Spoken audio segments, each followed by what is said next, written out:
Welcome to part two of our discussion of students who have speech and language impairments, also known as communication disorders. And in part two, we're going to start by talking about speech disorders. First category of speech disorder I want to mention are articulation disorders. Articulation refers to how a person pronounces individual sounds or sounds that are in sequence. In other words, one sound after another. If a person has an articulation disorder, that means that they can't correctly produce the various sounds and sound combinations of speech. And there are four different types. We aren't going to worry about them too much, but they're substitution, omission, addition, and distortion. So essentially, substitution is when a person replaces one sound with another sound. I had an IEP for speech services when I was in elementary school, and apparently one of my issues was this. It was a substitution issue. And both with CH, I believe, and SH, especially SH, I think, I had an issue. And so when it was supposed to be SH, a sh sound like in shush, I would say just a s sound. So I guess I would say sus instead of shush. Um, so I remember going for speech to speech class in elementary school. I will be honest, I had no clue what I was saying. It's a long story I won't get into here. Um, but the in-person class will get to hear my personal story. It's a little present for going in person. Omission is leaving a speech sound out.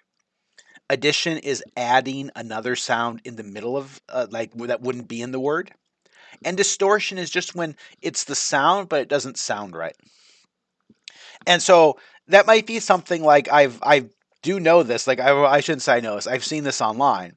So many of you may have taken Spanish in high school or college, and we know that in Spanish, like in many languages, R's are trilled, and it's a sort of that rolled R in Spanish or in Scots or in some other many other languages as well. And if someone is in school in Spain and they cannot roll their R's, they might go to speech therapy to learn how to roll their R's, for example. So these are not just issues in English, right? They exist in all languages. Voice disorders are issues with vocal elements. This includes pitch, right? Pitch is how high or low a sound is. Duration, which is how long a sound is held. Intensity refers essentially to volume. Resonance is sort of it's sort of the aesthetic effects of speech, just how does the voice sound, and that relates as well to overall vocal quality. Voice disorders are sometimes caused because of physical issues, and you need to be cognizant of this and maybe make accommodations even if a child doesn't have an IEP. For example, I had a student who, when I was teaching in Wichita, a middle school student, and he talked very, very little, and he very seldom spoke above a whisper. It was very hard to understand him. And the speech teacher, I guess he did have an IEP, I believe. I'm not sure if he had an IEP or a 504 plan, honestly, but um, the speech teacher I believe, came to me and said, "Do you know why um, Juan? I'm pretty sure his name was Juan. Um, why he talks that way?" And I said, "No, I don't know why he talks that way." And she explained that it was because he had vocal cord growths. And because he had growths on his vocal cords, it was incredibly painful for him to speak. But because his family was in the country illegally without proper documentation, he didn't have access to health services that he otherwise would have had access to. So what would happen is the family had to wait until the growths got so painful, so dangerous, that they would go to the emergency room, where they essentially emergency rooms are supposed to have to treat anyone. So they would go to the emergency room rarely, and it would to have sort of a stopgap measure in place. And once I learned that, I made sure, of course, that that child didn't have to participate in things like presentations. He could do that in another way. That wasn't a formal accommodation he had, but it was one that I made for him in my class. Fluency disorders relate to the fluent speech. And of course, fluent speech is smooth, it flows well, it appears effortless. We talked about fluency when we talked about reading. And here, when we talk about fluent speech, it's not just when we're reading something aloud, but just in typical daily speech is really what we're talking about. And then fluency problems could involve interruptions in flow. So that might be an atypical rate or rhythm of speech. It could also be repetition, repeating sounds, syllables, or entire words or phrases. The most common fluency problem, but not the only one, is stuttering. So those are some speech disorders. Now some language disorders or language impairments. And a category here is called a specific language impairment, which means it is not related to any other physical issue or any other cognitive or intellectual issue. It's not connected to other exceptionalities. Some words, some more vocabulary. Words, yes, that's right. Vocabulary is what I meant to say. Phonology. We talked about phonology a little bit in the previous video. Phonology issues occur when the child is unable to discriminate, to determine the difference between sounds. And one example is pen versus pin. Those are two different vowel sounds in standard English. An sound, the short e sound in pen, versus the short I sound, in pin. This might also cause phonology issues that a child might not differentiate between rhyming syllables. So, a rhyming syllable has typically the same vowel sound and the same end consonant sound, but the student might just say them all the same. So instead of dog, log, cog, fog, they might just say dog, dog, dog, dog. That's a phonology issue. This can cause reading and spelling problems. I do want to point out this is also could be dialect, and if it is, it's not a special ed issue. I have a friend, for example, who because of her dialect says pen and pin the same. That is true in some dialects of English. She doesn't have a speech problem. She doesn't need to go to speech services. It's just a dialect issue. Remember, we don't put in special ed because of a dialect. Morphology, we talked about this before as well, morphological issues. These are structural issues, so this might be something as a student who doesn't use ed to make words past tense that should be. Not using s for plural, so the student might say, there are 7 dog outside. I see 7 dog outside yesterday.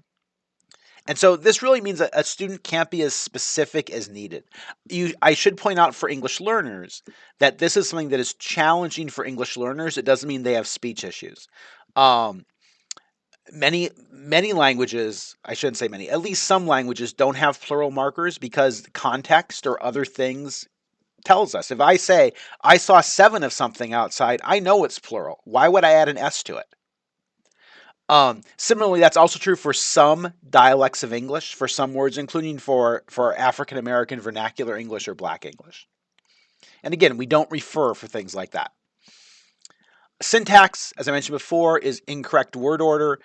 This could include things like immature speech. So if a 4-year-old is saying him sick instead of he is sick, that's a syntax issue. That might be a sign of some language issues. Misusing negatives, omitting parts of sentence structure. These are all syntactical issues, issues with the syntax of language. Semantics, remember, refers to meaning. And so if a child has difficulty with multiple meaning words, if they have really restricted or narrow meanings for words, lots of words in the dictionary have many definitions. If their meaning is really restricted to just one, that might be a semantical issue or semantic issue. Issues with issues of time and space, cause and effect, inclusion and exclusion, and an over reliance on vague words like just using thing for everything. Those are all potentially issues with semantics. If a student has a language impairment that affects pragmatics, really has to do with their adaptation of their communications. And this might involve issues of not letting others speak, of not staying on topic, or of not asking appropriate questions during communication interactions. It could also include eye contact. Remember that eye contact is a cultural thing. It varies from culture to culture, as well as body language and other types of nonverbal communication. This is all the social aspects of language. Those also vary from culture to culture.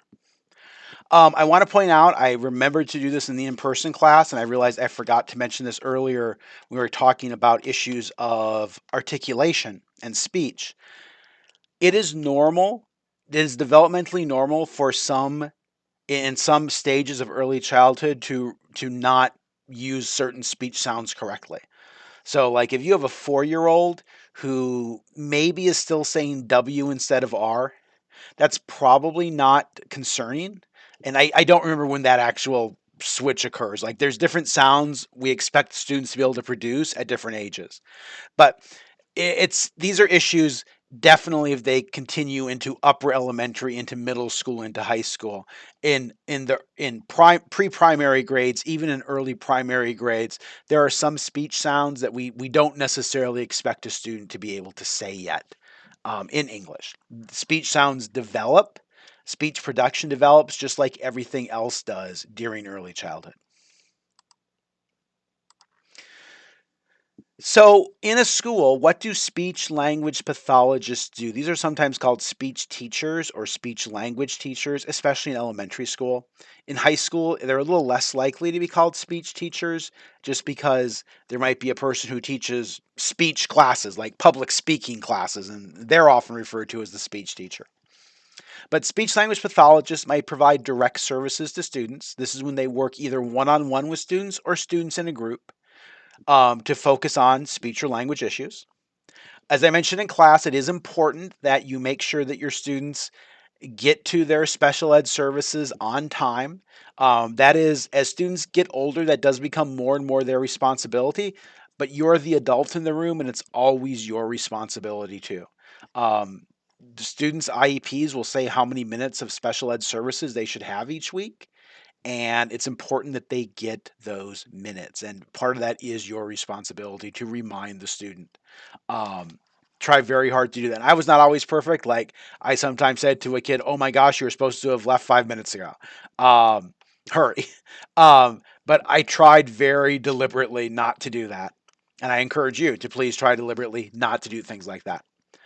Speech language pathologists also may provide indirect services to implement students' IEPs. So that essentially means giving teachers advice. They might not see the student directly. The student might not need those direct services. It would be better handled in the classroom. And so they might say, oh, Leroy needs some help with vocabulary. Here are some strategies that you can use in the classroom, and you should be thankful for those strategies. Similarly, those strategies might be useful to students in general education, students who are not receiving special ed services. And then speech language pathologists engage in the general activities that all teachers in the building do. They might serve on recess duties. They might volunteer for after school events. They may serve in a coaching role.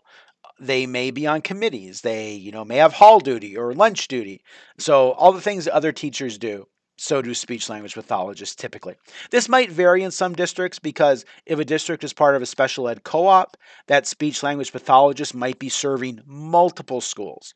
And in a case like that, we need to be respectful that they are traveling for part of their day from school to school, sometimes between districts in a very large area. Assistive technology can go with really any of these presentations, but I chose to put it here with communication issues. And assistive technology is any piece of equipment, whether it's commercial or handmade, that helps an individual perform a task. And that includes potentially communication tasks, like we've talked about today. And there are either 3 or 4 ways to define assistive tech. And I say 3 or 4 because the first one listed here, no or low tech, sometimes is considered 2 separate ones. It's easier just to combine them together a little bit. So low technology or no technology, these are things that aren't electronic. Using highlighters, using sticky notes, using book holders, pencil grips, these are all low tech ideas. Mid tech, these are things that they're moderately priced. They're pretty accessible. Like they usually don't impose a financial burden. An adapted keyboard, this is a keyboard that might have fewer keys, it might have larger keys, it might have keys that are color coded for some reason. Audiobooks, using tape recorders or other electronic devices that are, again, relatively affordable. High tech tend to be the most expensive. You might need specialized training. The student's family might need specialized training. This includes some forms of software, things like talking calculators, which are used often for students who are blind, for example. Various computerized communication devices. These are sometimes called speech boards. These are used by students who often have very limited language or no language, who have often multiple disabilities. So, that's important because multiple disabilities often involve communication disorders as one of those multiple disabilities. So, what should you do to teach your students who have communication disorders? One thing is to vary the way you communicate in your class. Use both audio and text formats. So, for example, use PowerPoints along with lectures, use reading along with talking, different formats. Provide visual representations along with verbal ones, use graphic organizers, and then controversially is this idea of a controlled vocabulary, and that's sometimes suggested for students who are learning English and have other issues as well. This means that you as a teacher try to limit your vocabulary to make it easier for students to understand it. This is a mixed bag because we want to model a broad vocabulary for our students. We want to use lots of words and to help our students know what those words are. And so this is a balancing act of how controlled should your vocabulary be, I think. And then we're going to talk about differentiation in a few weeks, but vary how students demonstrate their knowledge or their learning or their skills. So maybe a student will do a PowerPoint rather than a written report or vice versa. Maybe a student will be allowed to use visual supports when they're doing a demonstration. Maybe they will give a recorded report rather than a live oral one. Maybe they will do a skit on their own rather than with others, or vice versa. And then finally, social emotional learning, final of new information, social emotional learning. Um, this is beneficial for other students as well. But when students have communication disorders, they sometimes struggle to form social relationships with their peers. So we may need to teach them specific social skills, how to start a conversation, how to stay on task on track in a conversation, um, how many people in society value eye contact, how to use nonverbal communication like nodding along to show that you're listening. So again, students might need support to initiate and sustain interactions because they don't necessarily have big expressive vocabularies as well. We could use things like sentence starters as well to sort of, ideas of what you would do in a certain situation. And that leads into social stories. These are a little bit like the case studies we sometimes look at in class. These describe social concepts and skills or situations, and they provide information about the situation and who's in it. So, oh, Alicia is new to school. She wants to play basketball with the other girls during recess. Um, what should she do? Like, and you introduce the other girls. Here is Teresa. Teresa is kind of the leader of the girls, and Teresa's kind of mean. And then, here is Polly, and Polly is Teresa's best friend, but Teresa is more approachable or whatever. What should Alicia do? These types of stories are really common in special education. They're easy, they're relatively easy to find, I think. They're also used often for students who have autism, for students who might have some other disabilities that affect communication and building relationships with others. And then there is going to be a quiz eventually over this information in a few days. I hope in a few days. And so these review questions might help you on the quiz because there's a lot of content here about communication disorders. But things like knowing what pragmatics as well as semantics are, what would be examples of expressive and receptive language, what about phonology and morphology, what about the different types of assistive technology, and then what we just talked about in terms of some things teachers can do for learning needs and for social emotional needs. I hope you found this information beneficial. If you have any questions, please let me know, and thank you so much for watching.